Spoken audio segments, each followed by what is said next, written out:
कराई गई। उसके बाद अब नए डीएम के साथ जा गए, इन्होंने जांच करा ली, लेकिन चवन्नी भी नहीं आई अभी तक किसी विद्यालय की। बावजूद उसके कल के न्यूज़पेपर में जब ये खबर आई कि विद्यालयों के खिलाफ होगी सख्त कार्रवाई, जो आरटी के प्रवेश नहीं लेंगे, क्योंकि बजट इतना 235 करोड़ रुपया निकाल दिया गया है और बीएसओ से उसका उपभोग प्रमाण पत्र मांगा गया है, जबकि मिला किसी को कुछ भी नहीं है, अभी किसी के खाते में कुछ नहीं आया। और कार्रवाई की धमकी देके केवल सिर्फ और सिर्फ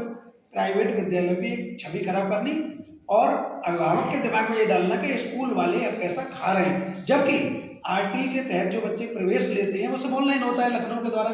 और बच्चे का जो पैसा होता है वो उसके खाते में आता है, स्कूल वाले से कोई मतलब नहीं है, इसके खाते में पहुंचता है। स्कूल वाला अपने उस पैसे के लिए संघर्ष कर रहा है जो पैसा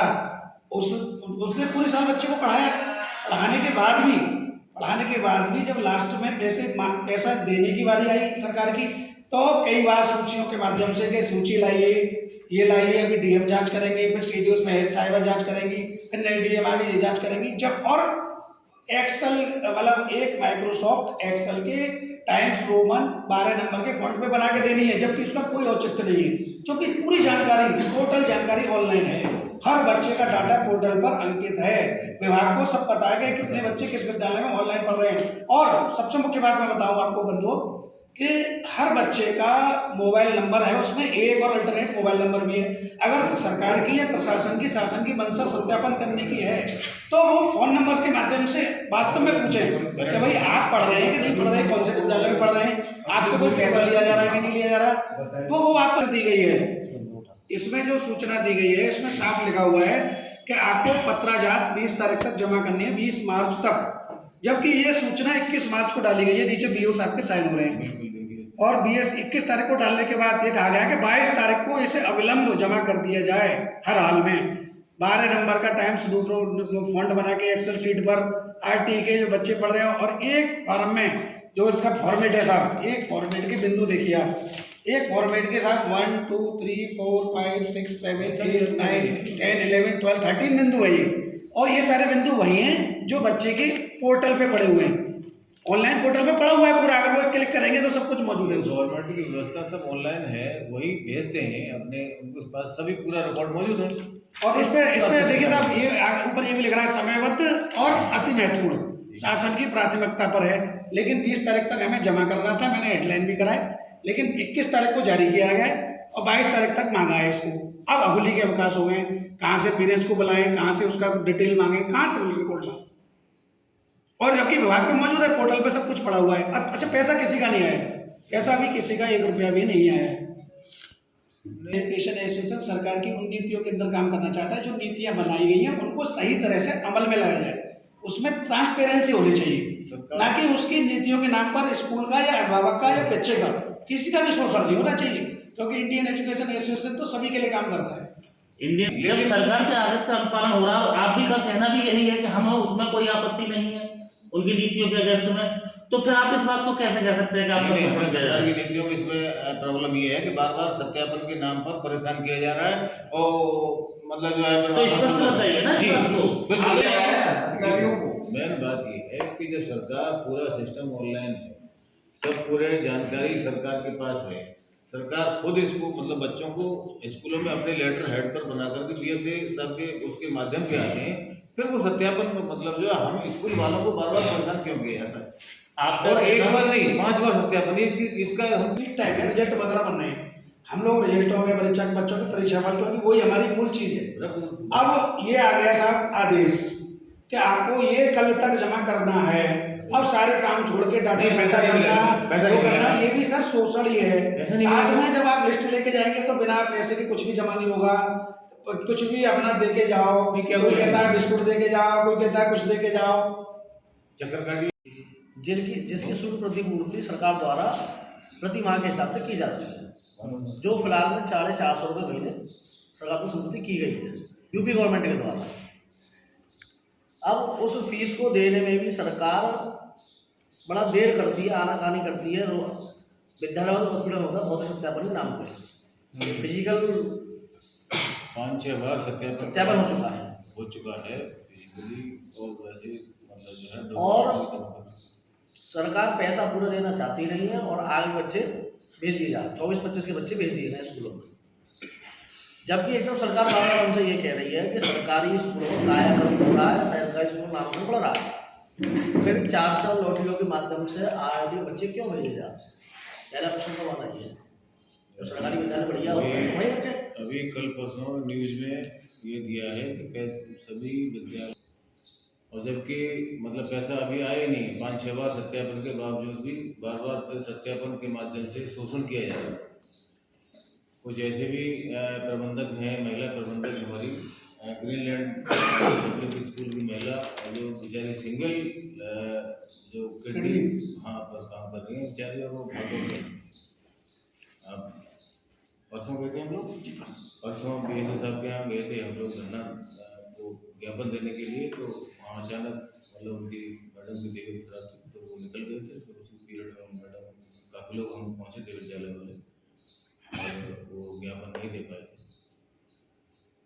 तो ये जानबूझ के सरकार द्वारा शोषण किया जा रहा है कि मतलब जो है विद्यालयों को एक तरह से मतलब परेशान किया जाए, पैसा देने का उद्देश्य ही नहीं लग रहा है, एक तरह से गुमराह कर रहे हैं।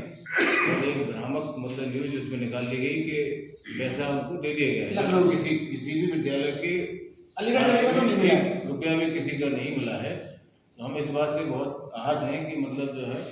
कि ये ऐसा सरकार के द्वारा ऐसा क्यों किया जा रहा है, एक गलत सूचना क्यों उसके मतलब न्यूज़ सुन करके, न्यूज़ देख करके, और पेरेंट्स पूछ रहे हैं कि आपको पास पैसा आ गया है, और जब हकीकत में कोई पैसा आया नहीं। बार बार शोषण मतलब जो है वो सत्यापन के नाम पर शोषण किया जा रहा है। मैं AK पाल। आज किस तरीके की प्रेस कॉन्फ्रेंस आयोजित की गई आपके माध्यम से? आज ये सरकार का ये बार सत्यापन के नाम पे ये एक तरह से मानसिक उत्पीड़न किया जा रहा है। और 1-2 दिन पहले ये न्यूज़ सरकार के द्वारा इसमें निकाली गई है, न्यूज़ समाचार पत्र के माध्यम से, कि पैसा सभी स्कूलों का दे दिया गया है। और साथ ही ये उसमें मतलब बोला गया है कि हम मतलब जो भी स्कूल वाले अगर इसमें RT वाले बच्चों को दाखिला नहीं देते हैं तो उनके खिलाफ कार्रवाई की जाएगी। जबकि सत्यता ये है कि किसी भी स्कूल वाले को 1 रुपया भी अभी नहीं मिला है। और जबकि इसी भ्रामक न्यूज़ के द्वारा पेरेंट्स भी सवाल कर रहे हैं कि सर आपको पैसा मिले, हमारा दे दिया गया। तो हम सभी विद्यालय वाले ये चाहते हैं कि बार मतलब सत्यापन के नाम पे हमें परेशान किया जा रहा है, और पैसा जब तक नहीं दिया जाएगा तो हम इसमें सभी इंडियन एजुकेशन एसोसिएशन के सभी विद्यालय प्रबंधक और ये इसके लिए बाध्य होंगे कि हमें किसी भी RT वाले नए सत्र से अब जो आने वाले इसमें हम किसी भी एक भी बच्चे को दाखिला नहीं देंगे जब तक हमारा पिछला भुगतान नहीं किया जाएगा। जैसा कि आपने बताया कि न्यूज़ के माध्यम से आपको ज्ञात हुआ है कि पिछले सेशन का और इस सेशन का जो पैसा है वो वितरण कर दिया गया है। इस संबंध में आपने क्या उच्च अधिकारियों को अवगत कराया या आप जाकर उनसे मिले? एक बार नहीं, 4-5 बार ये सत्यापन हम पूरी सभी विद्यालय वाले ये रिपोर्ट दे चुके हैं। पूरा सब हमने कितना और सभी ये डाटा जा चुका है कि किस विद्यालय के खाते में कितना पैसा आया, कितना बकाया है, सब मतलब जो है शिक्षा अधिकारियों के संज्ञान में है। और बार फिर भी इसके बावजूद भी सत्यापन के नाम पर एक तरह से परेशान किया जा रहा है। किस तरीके से परेशान किया जा सकता है? परेशान बार सत्यापन किया जा रहा है कि अभी मतलब 5-6 बार ऐसा हो गया कि बार सत्यापन के आप सभी बच्चों के डाटा दीजिए। अभी 20 तारीख में एक वो अभी आदेश आया है, और जबकि मतलब जो मांग रहे हैं कि हमें 21 में दिया गया है, जबकि ये कह रहे हैं कि 20 तारीख में हमें सभी जो इसका वो एक्सेल शीट बना करके और जल्दी प्रोवाइड कराइएगा। और बहुत से हमारे जो है विद्यालय वाले इतने मतलब जो है परेशान हो गए कि समझ लीजिए कि अपना वो अब विद्यालय नहीं चला पा रहा ठीक से। वो बार वो यही अपना कंप्यूटर, कौन विद्यालय वाला बताइए कंप्यूटर लेके बैठा है कि हर समय आपके आदेश का पालन के लिए इंतजार करना है, वो कब आप मतलब जो उसमें आदेश देंगे कि हम इसमें एक्सेल शीट बनाएंगे। बहुत से विद्यालय वाले बताओ नहीं जानते हैं कि कौन सा कंप्यूटर। धन्यवाद। मेरा नाम गौरव गुप्ता। गौरव जी, किस तरीके का कार्यक्रम आप लोगों ने आयोजित किया है? ये आज RT निःशुल्क शिक्षा अधिकार अधिनियम 2009 के तहत जो बच्चे विद्यालयों में पढ़ रहे हैं उनके लिए एक सरकार द्वारा बैन जारी किया गया है कि विगत दिनों में सरकार द्वारा या उनके अधिकारियों द्वारा विद्यालयों में शुल्क प्रतिपूर्ति भेज दी गई है, जबकि अभी तक इसका दूर तक कोई नामो निशान नहीं है। किसी विद्यालय वाले कोई पैसा प्राप्त नहीं हुआ है, और आगामी सत्र के प्रवेश दे दिए गए हैं, और जबकि हम लगातार मांग कर रहे हैं सरकार से कि हमारा जो शुल्क प्रतिपूर्ति है वो हमको की जाए, लेकिन सरकार द्वारा अभी तक कोई प्रतिपूर्ति अधिकारी द्वारा नहीं की गई है। और यदि सरकार ने बयान छाप दिया है, सरकारी अधिकारियों ने बयान छाप दिया है कि हमने प्रतिपूर्ति दे दी गई है, और यदि किसी विद्यालय ने उनको प्रवेश नहीं दिया तो उन पर उनके खिलाफ कार्रवाई की जाएगी, जिसका हम विरोध करते हैं, खंडन करते हैं कि सरकार द्वारा अभी तक कोई शुल्क प्रतिपूर्ति नहीं की गई है। इस सरकार द्वारा समय से शुल्क प्रतिपूर्ति नहीं की जाती तो हम आगामी सत्र में प्रवेश देने के लिए सभी विद्यालयों से मना करेंगे, और सबसे अनुरोध भी करेंगे कि कृपया अपने विद्यालय में प्रवेश आरटी के बच्चों को ना दिया जाए जब तक विद्यालय की समस्त सत्रों की शुल्क प्रतिपूर्ति नहीं हो जाती। गौरव जी, जैसा कि आपके उच्च पदाधिकारियों ने भी बताया कि कई बार शोषण किया जा रहा है उनका, कई बार उनका सत्यापन किया जा रहा है, बार बार सत्यापन किया जा रहा है, तो क्या आपको नहीं लगता कि ये सत्यापन क्यों किया जा रहा है और क्या रीजन है इसका सत्यापन इतनी बार कराने का? इसके बारे में कुछ कहना चाहेंगे? सत्यापन सरकार का एक आदेश के तहत किया गया है, जिसके लिए हम तैयार थे, जिसमें एक सरकार जिलाधिकारी महोदय द्वारा सत्यापन करा लिया गया, लेकिन बाद में मुख्य विकास अधिकारी द्वारा, कभी किसी अधिकारी द्वारा सत्यापन को जारी कर दिया जाता है अपने परफॉर्मेंस पर, जिसका कोई आदेश नहीं था, जिससे हमें प्रतीत होता है कि हमारा ये मानसिक शोषण किया जा रहा है। लगातार विद्यालय संचालन में बाधा उत्पन्न होती है, हम उन्हें कागजों को इकट्ठा करते रहते हैं, कभी कोई कागज कभी कोई कागज, जबकि सारी जानकारियाँ बेसिक शिक्षा विभाग के पोर्टल पर दर्ज हैं, बच्चे के ब्यौरा, पूरा ब्यौरा दर्ज है, खाता से लेकर मोबाइल नंबर तक, और सरकार द्वारा फ़ोन कर करके बच्चों के अभिभावकों से सत्यापन कर लिया गया है कि विद्यार्थी आपका बच्चा जो है फलाने स्कूल में पढ़ रहा है या नहीं पढ़ रहा है। जब अभिभावक द्वारा वहाँ कन्फर्म जानकारी दे दी गई है तो फिर बार सत्यापन क्यों किया जा रहा है? क्या आपको सत्यापन के नाम पर कुछ ऐसी भू नहीं दिखाई दे रही है कि ये जानबूझ के आप लोगों को परेशान किया जा रहा है? तो ऐसा क्यों किया जा रहा है? लग रहा है सर कि बार बार हम लोगों को परेशान किया जा रहा है, नए नए तो फरमान जारी कर दिए जाते हैं कि यदि आप ऐसा करेंगे तो ऐसा नहीं होगा, ऐसा कर देंगे तो ऐसा हो जाएगा। इससे हमें थोड़ा सा लग रहा है कि लगातार कुछ न कुछ बू आ रही है। सत्यापन के नाम पर क्या कभी अभी तक के रिकॉर्ड में किसी भी प्रबंधक से कोई अवैध वसूली का मामला संज्ञान में आया? अभी तक तो कोई संज्ञान में मामला हमारे नहीं आया है। यदि कोई मामला संज्ञान में आता है तो हम उसके लिए